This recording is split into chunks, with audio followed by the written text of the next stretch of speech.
sus Biblias en el Evangelio según San Juan, capítulo 7. San Juan 7.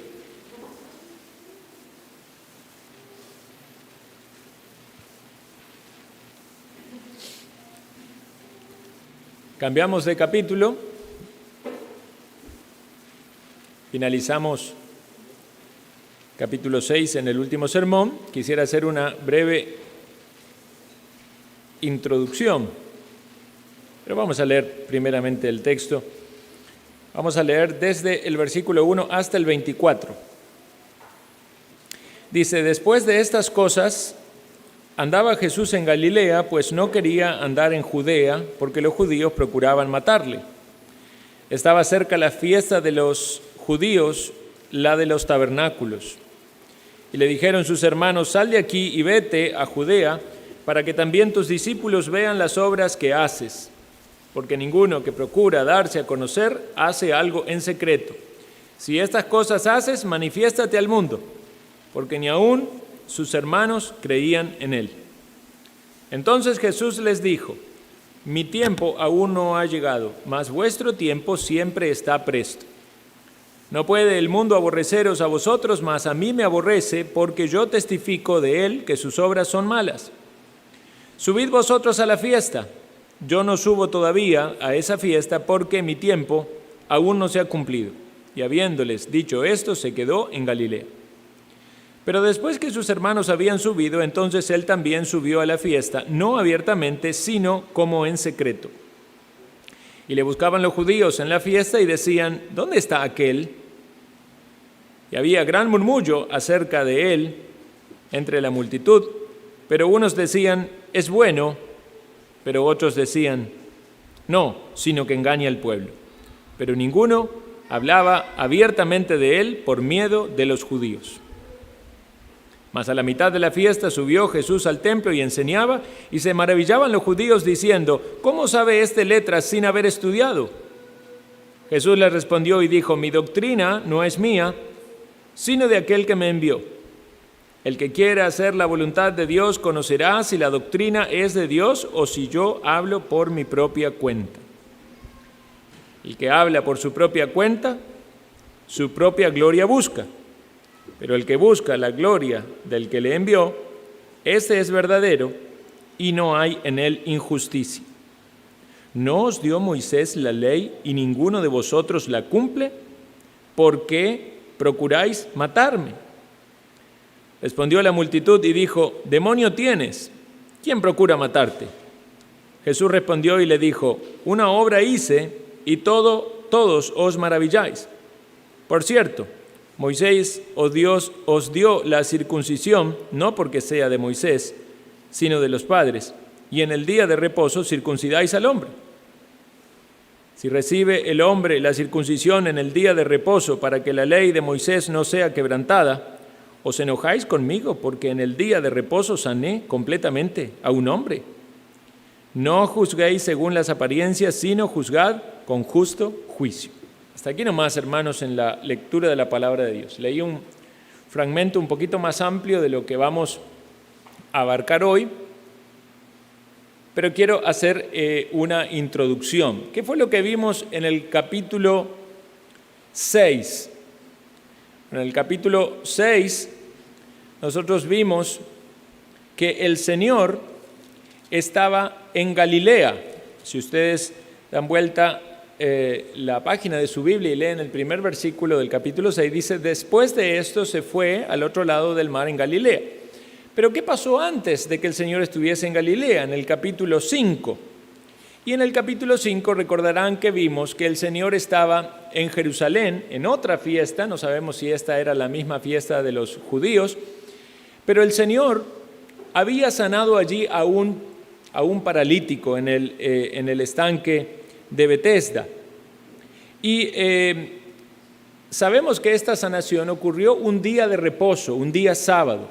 Y los religiosos entonces lo acusaron de hacer algo que no debía hacer. Obviamente el Señor le responde con su doctrina, que es la doctrina verdadera, que en el día que el Padre trabajaba, el Señor trabajaba.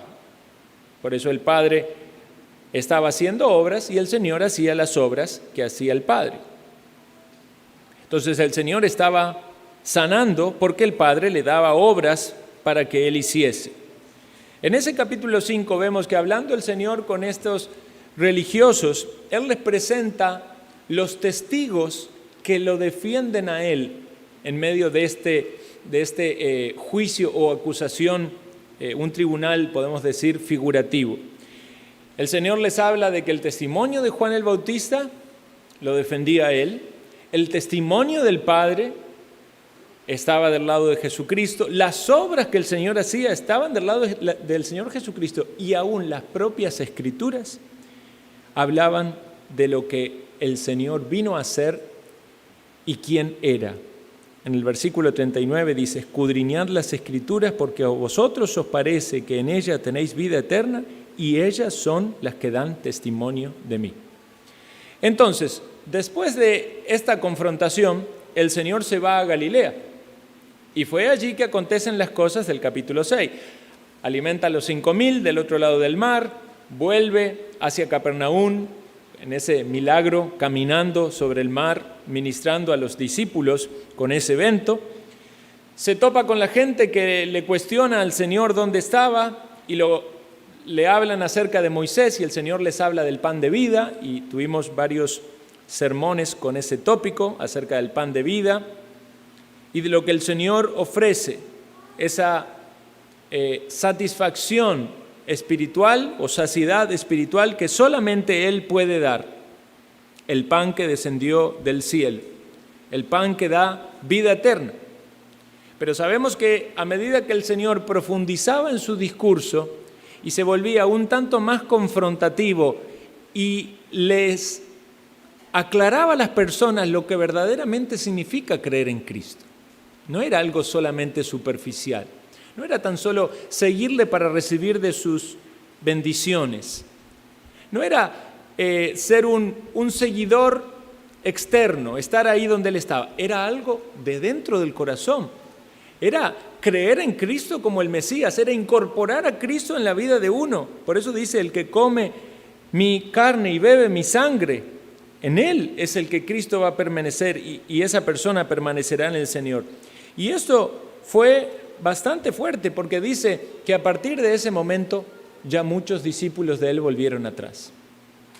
Entonces podemos decir que la popularidad del Señor llegó a ser muy grande con esos milagros masivos como la alimentación de tantas personas, pero cuando el Señor empezaba a profundizar en su mensaje y en las implicaciones de lo que es creer en el Evangelio y ser un discípulo de Cristo, entonces las personas empezaban a recalcular, ¿verdad? Es decir, esto no es donde yo quiero llegar, por eso se alejaban de Él. Y el Señor llega a utilizar esta misma situación para mirar a los más cercanos, a los 12 apóstoles, y decirle: ustedes también quieren irse. Y ahí viene la palabra, ¿verdad?, que es tantas veces citamos, ¿verdad?, que Pedro responde: Señor, tú tienes palabras de vida eterna. ¿A quién iremos? Y esa es la respuesta de un verdadero discípulo. En el Señor hallamos las palabras de vida eterna. Y aunque vengan cosas duras de parte del Señor, aunque el Señor nos confronte con nuestros pecados, aunque el Señor nos acorrale con nuestra incapacidad, vemos que también es la misma mano del Señor que nos da de la gracia, de su perdón, de su misericordia. ¿Y a quién más podemos ir? No hay nadie que pueda darnos lo que el Señor nos da: la salvación de nuestra alma, el perdón de nuestros pecados y la paz con Dios. Todo eso aconteció en Galilea. Según los estudiosos, aproximadamente un ministerio de cerca de 1 año. Y entonces, en el capítulo 7, el Señor estaba en Galilea y nos dice en el versículo 1 que no quería andar por Judea. Judea es la provincia, ¿verdad?, donde se encuentra Jerusalén. Galilea, en el norte, donde está Capernaum, ¿verdad?, y toda la región donde el Señor ministraba. Y nos aclara aquí la razón por la cual el Señor no quería ir a Judea. No quería ir a Judea porque los judíos procuraban matarle. ¿Recuerdan por qué procuraban matarle? Bueno, en el capítulo 5, precisamente, mientras el Señor argumentaba con estos religiosos a causa de haber sanado a un hombre en el día de reposo, ellos procuraban matarle, ¿verdad? Había un gran rechazo de estas personas al Señor por haber hecho lo que para ellos era una transgresión de la ley de Dios. Y evidentemente no entendían lo que era lícito y no era lícito hacer en el día de reposo. Era lícito hacer lo bueno en el día de reposo, algo que el Señor constantemente va a defender. Claro que sí, no solamente era lícito, debía hacerse. Nadie podía hacer nada por este hombre, pero el Señor le sanó. Y recordarán ustedes que este hombre, aún siendo sanado, no eligió seguir al Señor, sino más bien que se alineó con los religiosos de la época. Bueno, por eso el Señor no quería volver, porque querían matarlo. Y vemos aquí, hermanos, que se expresa de esta manera este texto. Dice que no quería andar en Judea porque los judíos procuraban matarle. Evidentemente la voluntad del Señor está expresada allí como en deseo, ¿verdad? Él no quería ir donde lo podían matar, pero además el Señor estaba actuando conforme a la voluntad de su Padre. Entonces no era que el Señor tenía miedo de los hombres y por eso no quería ir allí, estaba como escapándose, sino que el Señor estaba siguiendo la voluntad de lo que Dios quería para él. En el versículo 2 se nos dice que había una fiesta de los judíos, esta fiesta llamada de los tabernáculos, era una de las fiestas más grandes que los judíos tenían.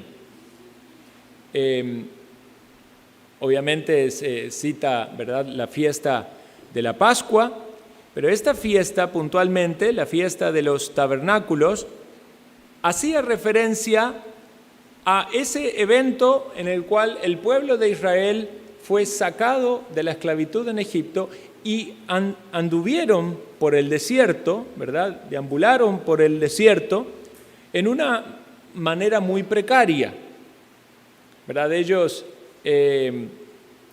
tenían que vivir en tiendas. Y entonces esta fiesta precisamente lo que hacía era llevar a las personas a experimentar de alguna manera aquel tiempo que ellos pasaron viviendo así en tiendas. ¿Y qué hacían las personas?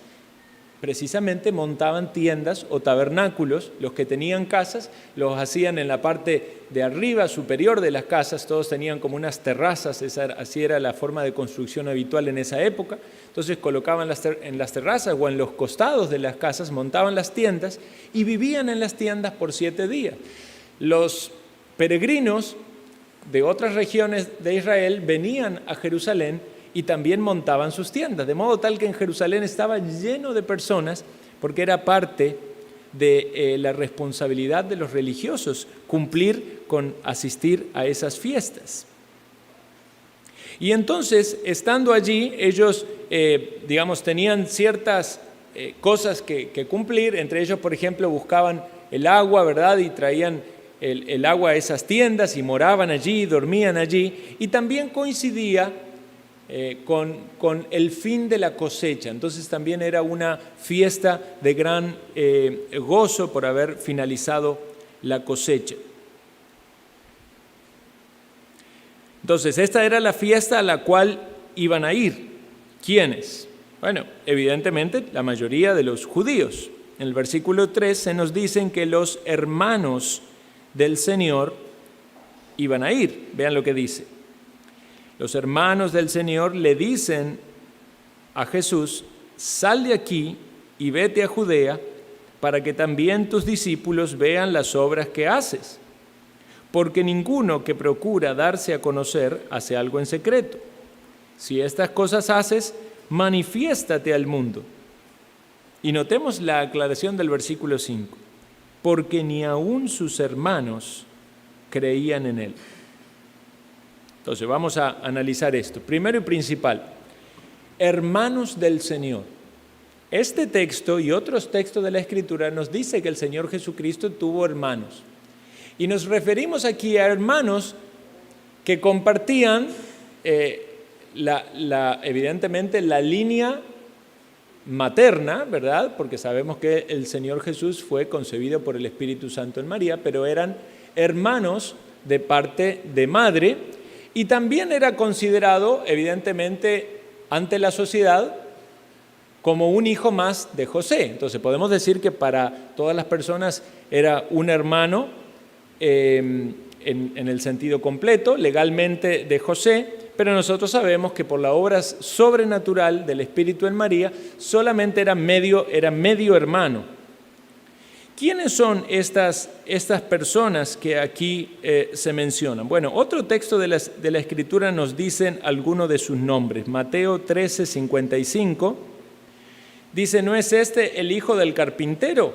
Vean cómo se entendía en la sociedad que Jesús era hijo del carpintero. Nosotros sabemos que era un hijo legal, en el sentido legal, ¿verdad? Pero era reconocido como el hijo del carpintero. Continúa el texto diciendo: ¿no se llama su madre María y sus hermanos Jacobo, José, Simón y Judas? Entonces ahí tenemos una lista de hermanos del Señor Jesús. Esto, hermanos, claramente rechaza esta doctrina católica de que María permaneció virgen hasta el fin de sus días. Es decir, sabemos que María fue virgen, concibió del Espíritu Santo al Señor Jesucristo, pero luego tuvo otros hijos, y claro queda por este texto que tuvo estos hijos incluso citados con nombres.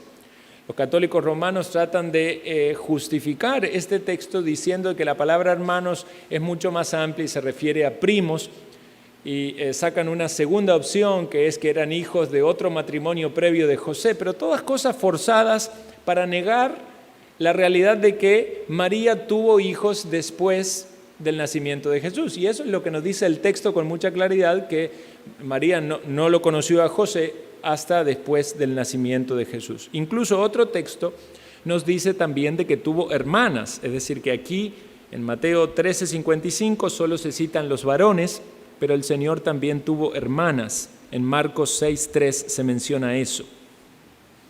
Entonces, estos hermanos,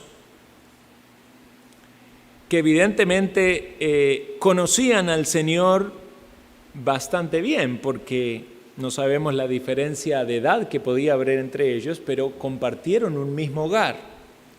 Y hasta el momento del comienzo del ministerio del Señor Jesucristo, entendemos que compartieron también varias experiencias.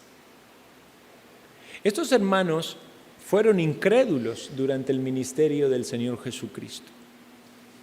Ahora imagínense tener un hermano, ¿verdad?, el cual nunca te ha ofendido, nunca ha tenido celos de ti, nunca ha peleado contigo, nunca ha actuado mal contigo. Estos hermanos tuvieron ese hermano. Es algo que ninguno de nosotros va a experimentar, ¿verdad? Todos sabemos cómo nos hemos llevado como hermanos. Los que tienen hijos saben cómo los hermanos se llevan. Pero Jesús vivió una vida perfecta. Y estos muchachos, estos hombres y las mujeres que se relacionaron con el Señor Jesucristo como familia, conocieron las palabras y las actitudes y las acciones de Jesús. Ahora el Señor Jesucristo, sin duda desde el momento de su bautismo, saliendo del hogar y realizando un ministerio público, ellos están viendo que Él está haciendo milagros. Innegable, era la región donde ellos estaban, era Galilea. Seguramente ellos también estaban entre los discípulos del Señor, le siguieron.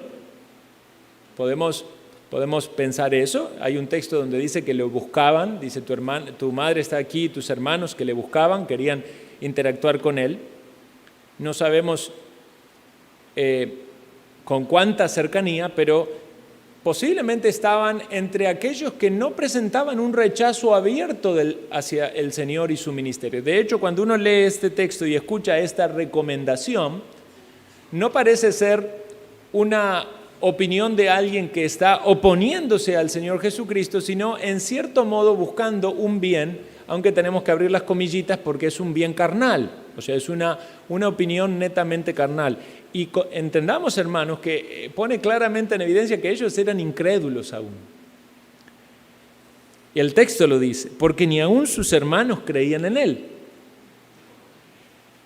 Entonces aquí están los hermanos que son muy cercanos y tenían un conocimiento bastante amplio del Señor Jesucristo, pero sin embargo no le conocían como Salvador, no le conocían o no le creían como el Mesías.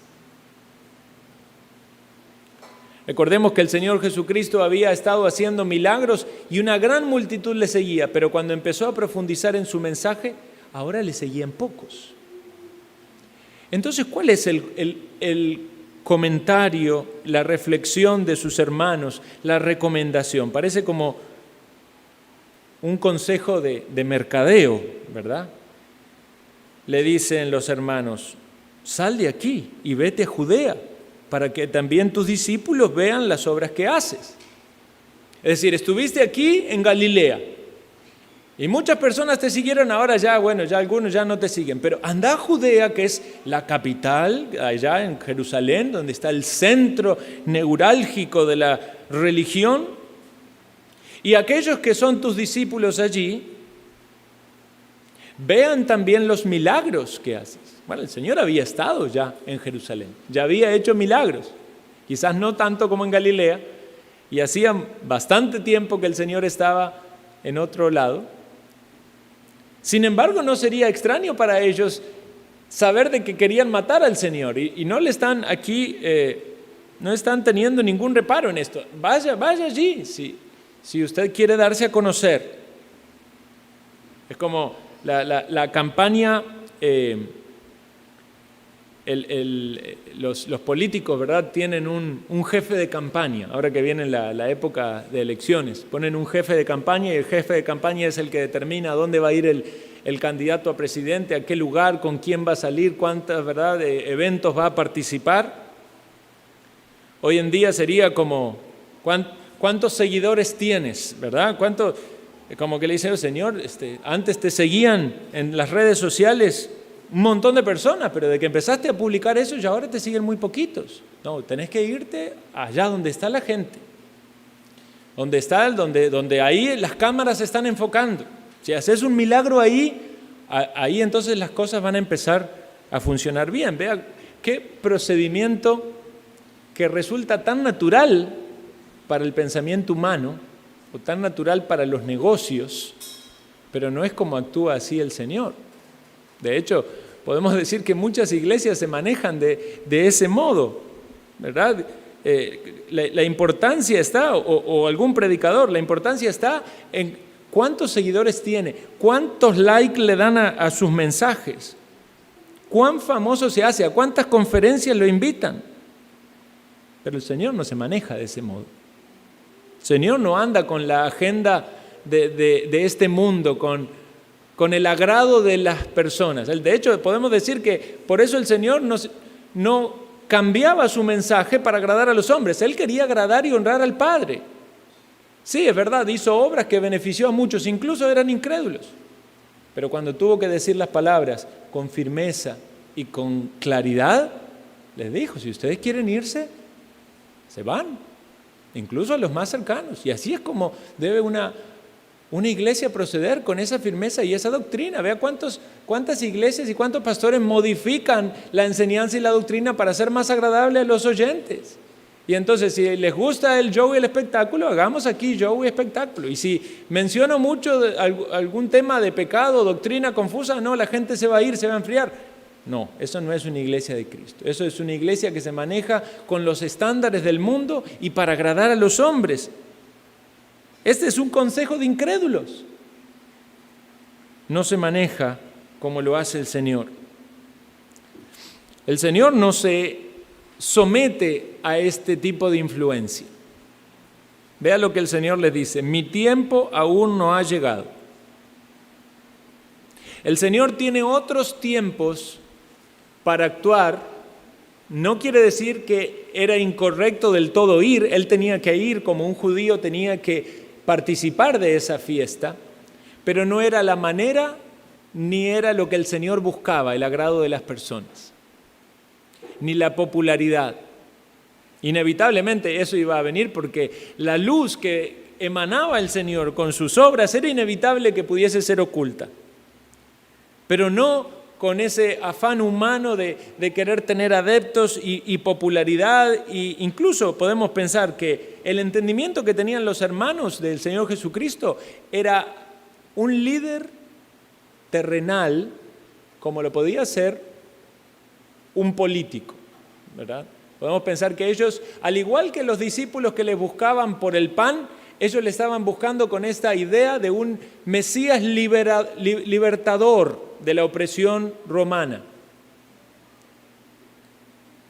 Si el pueblo te va a reconocer como rey y va a decir, aquí está nuestro rey y nos vamos a independizar de Roma, para eso todos tienen que estar contentos con quien tú eres y darte el voto.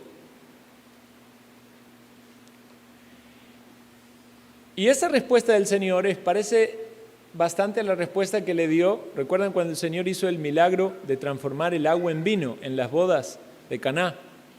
Que María se le acercó, la madre, y le dice, no tienen vino, como diciendo, haz algo. Se le dice, aún no ha llegado mi hora, ¿qué tienes conmigo, mujer? O sea, el Señor tiene sus tiempos para actuar. No significa que no haya de actuar, pero el Señor no se somete a las manipulaciones de los hombres. Hermanos, y eso también tenemos que tenerlo presente en nuestras oraciones. A veces llegamos como diciendo, esto es lo que tienes que hacer. Y el Señor dice, no es mi tiempo, no es mi tiempo. A veces nosotros pensamos que podemos hacer la obra del Señor mejor que Dios y decir, Dios, pero lo que tenés que hacer es que esta iglesia se llene de gentes o que se conviertan los políticos y entonces ya el mundo va a cambiar. No es mi tiempo, dice el Señor. Pero el Señor da vuelta el mensaje y le dice, pero el tiempo de ustedes siempre está presto. ¿Cuál era el tiempo de ellos? Era tiempo de arrepentirse, era tiempo de creer que Él era el Mesías, pero no un Mesías que traía soluciones externas para su manera de vivir, para su situación social, económica, política, sino para su corazón. Ellos eran incrédulos. Vea lo que le dice, no puede el mundo aborreceros a vosotros. ¿Por qué el mundo no podía rechazar a los hermanos del Señor Jesucristo? Porque ellos eran del mundo.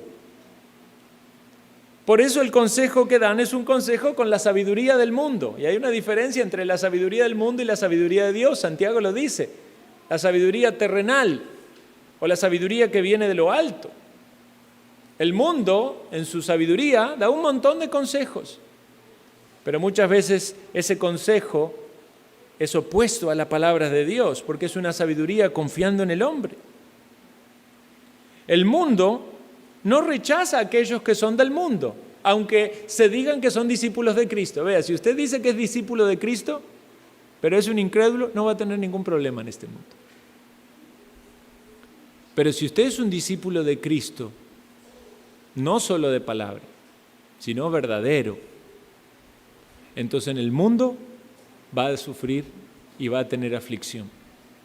Porque un discípulo verdadero del Señor Jesucristo testifica que las obras del mundo son malas. Es decir, ve con claridad lo que pasa en este mundo. ¿Y qué es lo que pasa en este mundo? Todas las cosas malas que acontecen no siempre son conocidas como cosas malas. Hay cosas malas en este mundo que el mundo acepta y hasta las disfruta y las elogia. Pero el creyente sabe que todo lo que hay en el mundo, los deseos de los ojos, los deseos de la carne y la vanagloria de la vida, esas cosas están en contra de Dios. Por eso el Señor dice, el mundo a ustedes no los aborrece. ¿Por qué? Porque ustedes disfrutan de esas cosas que el mundo disfruta. Pero el creyente sufre. ¿Por qué? Porque rechaza al mundo. Acepta el testimonio que Cristo da del mundo. Sabe que esas obras son malas. El creyente sabe que aunque haya una religiosidad externa, si no hay un cambio profundo en el corazón, esa persona está en condenación. El mundo se goza con una religiosidad externa. Piensa que va a la iglesia algunas veces al año y ya se solucionó el problema. Hace una buena obra, una caridad y limpió todas las malas obras. El creyente sabe que si no es por la misericordia de Dios y buscar el perdón en la sangre de Cristo, no hay esperanza. El mundo piensa que un poquitito de religión o un poquitito de piedad o un poquitito de buenas obras ya está, compensan la balanza. El creyente dice, ¿qué pide el Señor de mí? Sí, pide más de mí, porque mira su corazón y cada vez ve más de su pecado, más de su debilidad, más de su fracaso, y va al Señor en arrepentimiento y en fe. El mundo ve una cuestión de suplir sus necesidades, encontrar sus deleites, sus gozos, su felicidad. El creyente quiere honrar a Cristo, aun cuando eso implique adversidad. Por eso el Señor no le hace caso a ellos. Y dice el versículo 9, se quedó en Galilea. Vayan ustedes a la fiesta. Yo no subo todavía a esa fiesta porque mi tiempo aún no se ha cumplido. Señor no se dejó manipular por aquellos que eran del mundo y andaban según el mundo. Esperó el tiempo apropiado. Entonces, quisiera mencionar aquí que estos hermanos del Señor Jesucristo se convirtieron luego de la resurrección del Señor. Acompáñenme a Hechos, capítulo 1, versículo 14.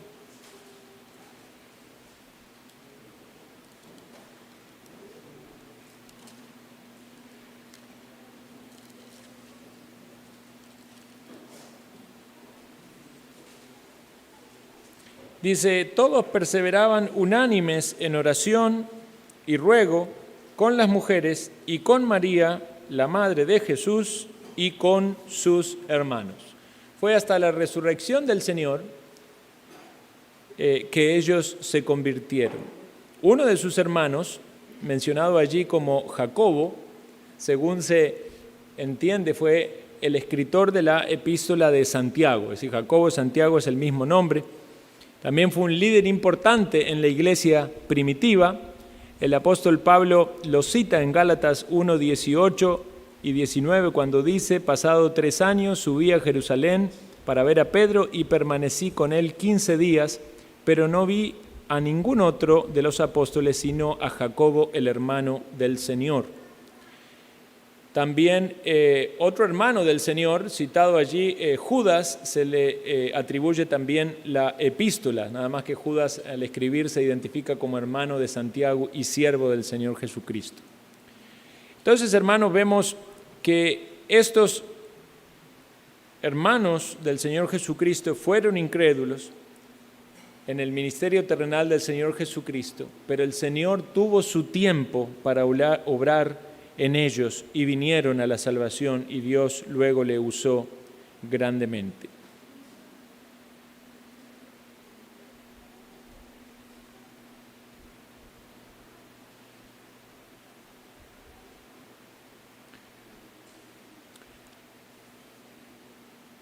Consideremos en esta parte del texto algunas aplicaciones.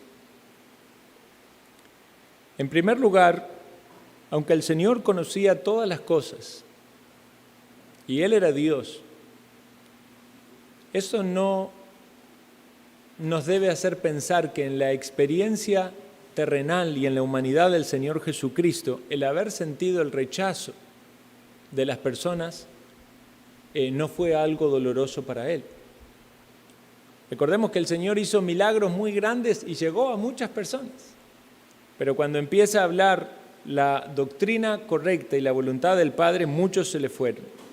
Y ahora sus hermanos le están dando un consejo que proviene del mundo y manifiestan la incredulidad en él.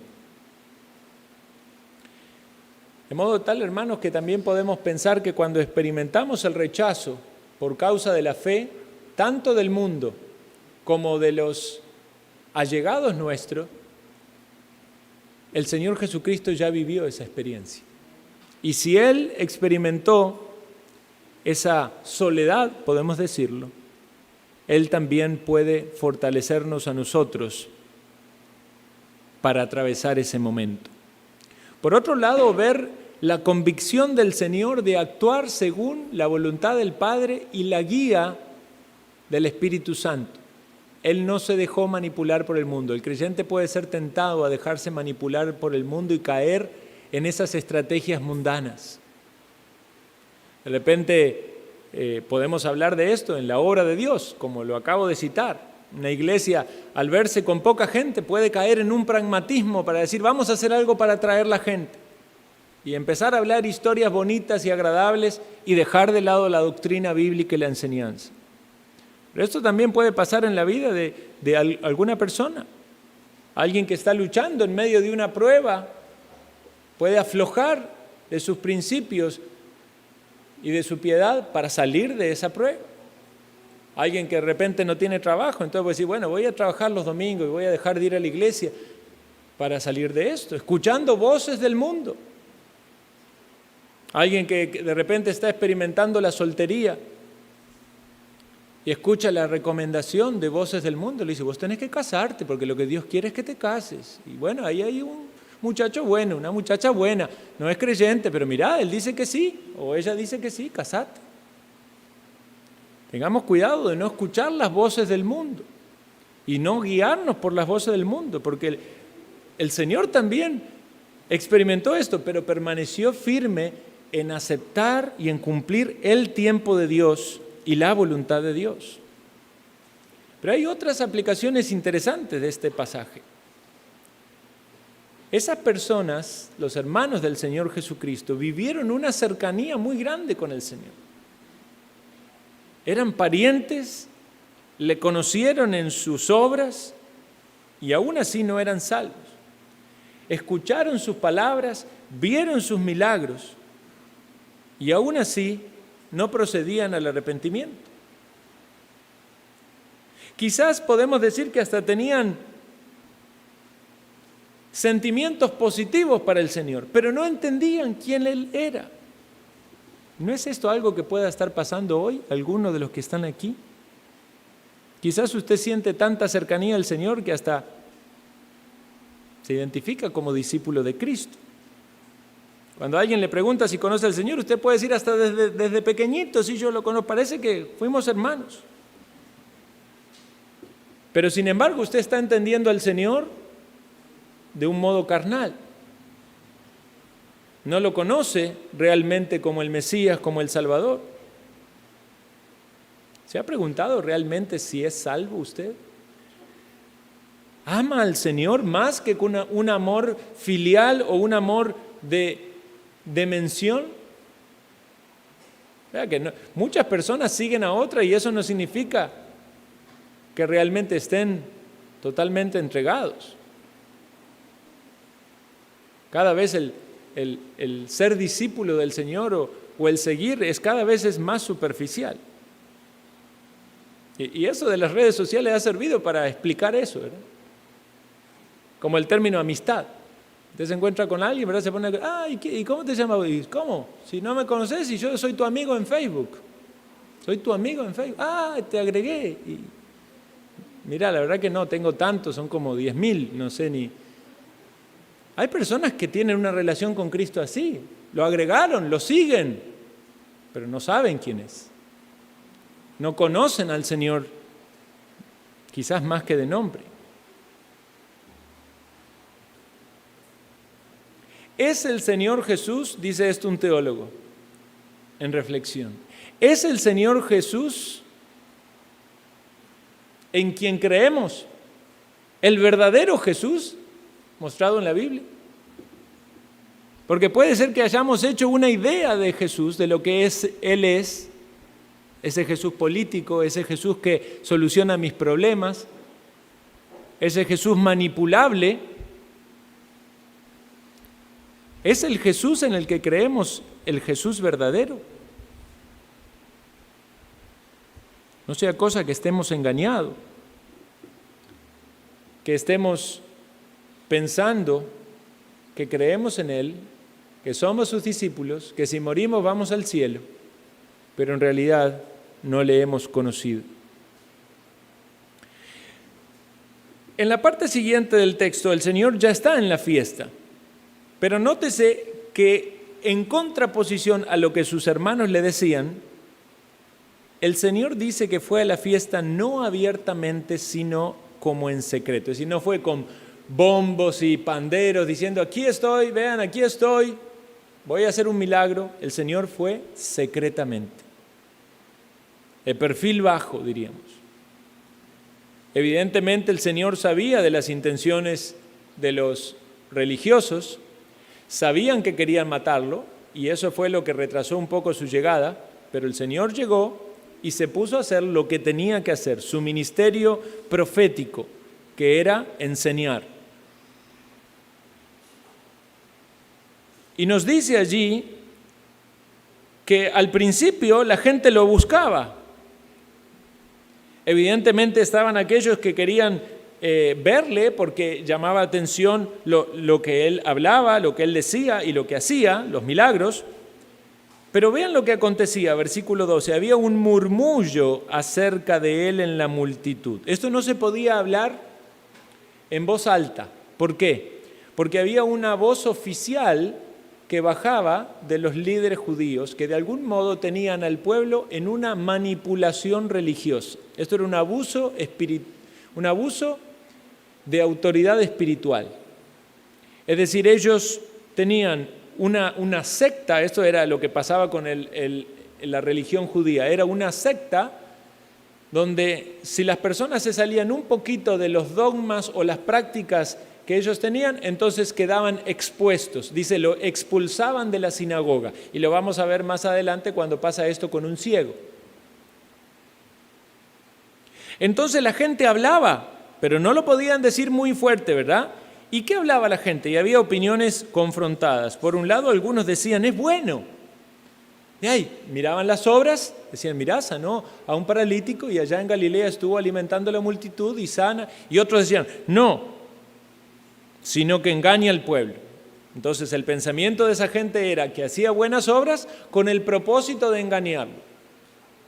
Y uno entiende naturalmente esto porque detrás de todo engaño, para que haya un engaño tiene que haber algo bueno, ¿verdad? Estábamos en un lugar allí con la familia y vienen todos regalando gaseosas, ¿verdad? Como ese Gatorade Zero, que sale nuevo. Y uno cuando recibe la botella y mira y dice, ¿será que esto está bueno? ¿Le pusieron algo adentro? ¿Quieren que uno se caiga dormido para robar las cosas? Uno desconfía de los regalos, ¿verdad? Desconfía de las cosas que son hechas aparentemente de pura bondad. Evidentemente era una cuestión de mercadeo y querían dar a conocer esa bebida. Pero esta gente miraba las obras de Jesús y entonces ¿qué conclusión llegaba? El Señor hace milagros para que la gente le siga, pero en realidad desde el maligno.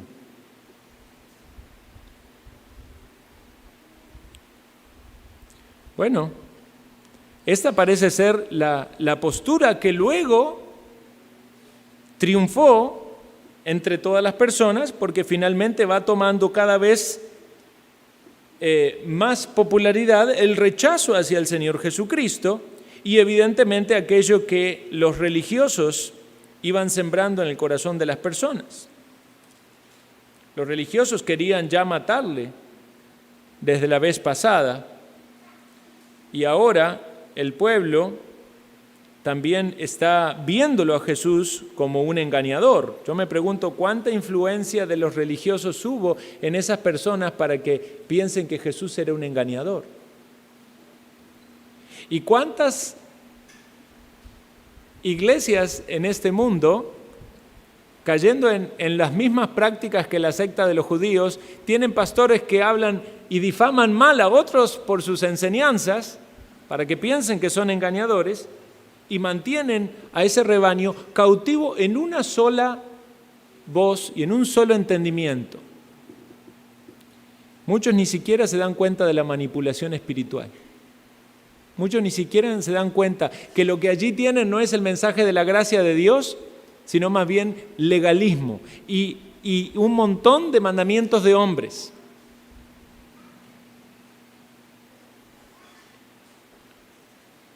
Dice, pero ninguno hablaba abiertamente de él por miedo a los judíos. En muchas de esas iglesias, donde se predica falsa doctrina, donde se habla mal de los que enseñan la verdad, las personas están manipuladas por el miedo. Muchos que están en esas iglesias y no quieren salir, tienen miedo. Incluso algunos los amenazan de que todo lo que le va a venir y las plagas que le van a venir, si se van de la iglesia y si rechazan la doctrina. Nada diferente de lo que pasaba en esa época a lo que pasa hoy. Mas a la mitad de la fiesta, dice el versículo 14, el Señor Jesús subió al templo y enseñaba.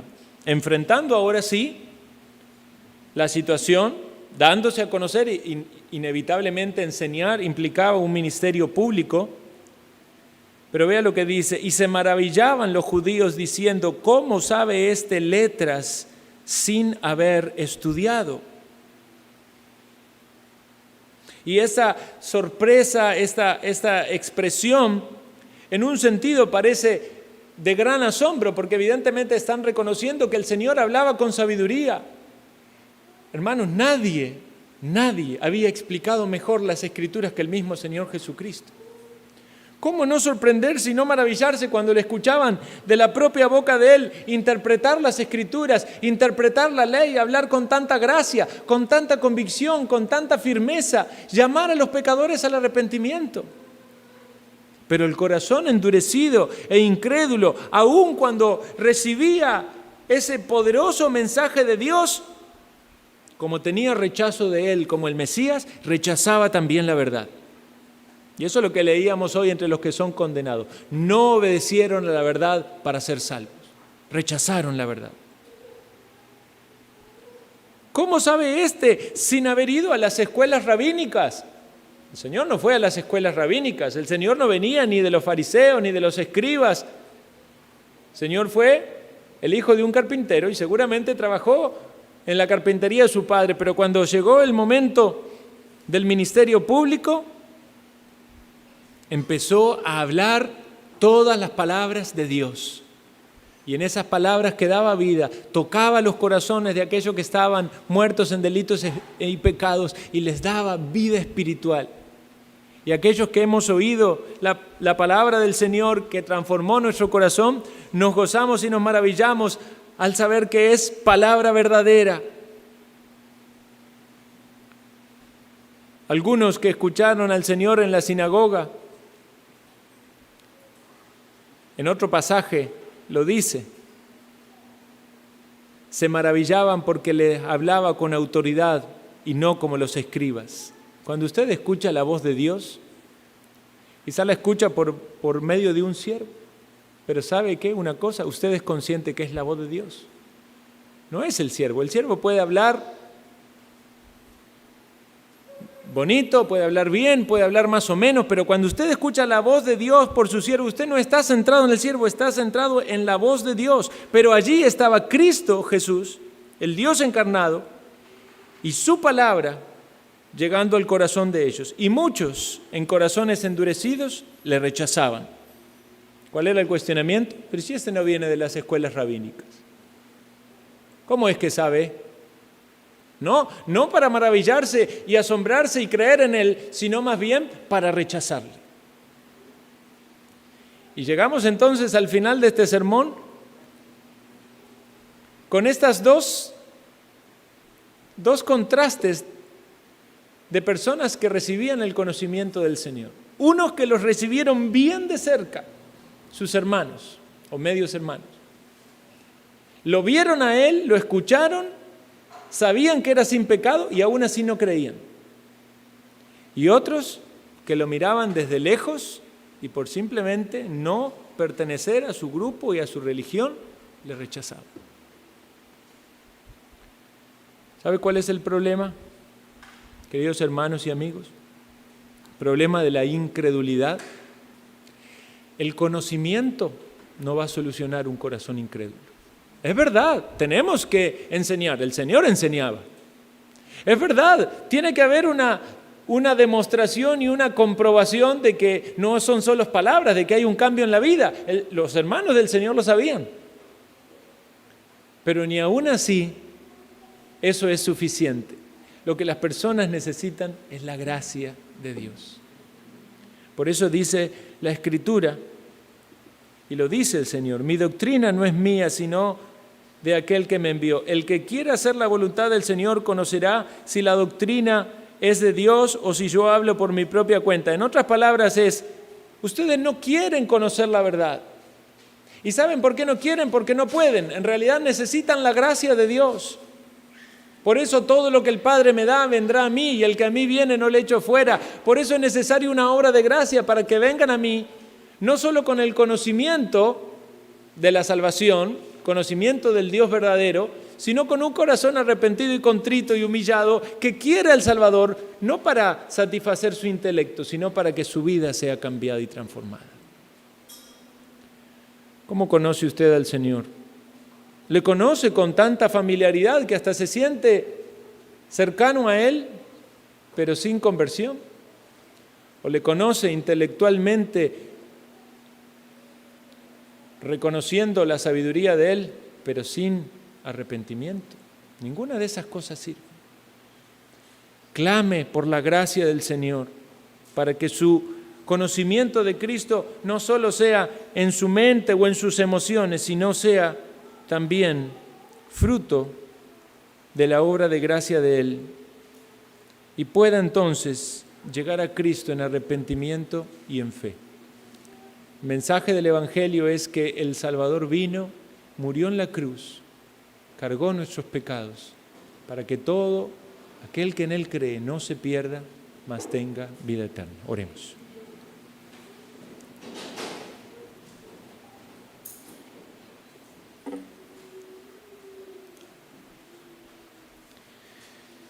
Oh Señor, que podamos todos conocerte, no con emociones bonitas o con un entendimiento intelectual, sino conocerte de manera real, como resultado de la gracia en nuestros corazones que nos lleva a ti en arrepentimiento y en fe, y allí nos mantiene en una relación genuina, donde las virtudes de la muerte de Cristo en el Calvario son aplicadas a nuestro corazón y descansamos en esa redención, en ese perdón, en esa justicia que nos has dado. Oh Señor, obra en cada corazón aquí, para que nadie se confunda por sentir familiaridad, pensar de que ya está todo bien contigo, o por tener conocimiento intelectual, pensar de que puede estar en paz aun cuando es enemigo tuyo. Oh Señor, derrama tu gracia y trae salvación, y afirma a tu pueblo en tu verdad, para que te amemos más y te sirvamos mejor. En Cristo Jesús. Amén.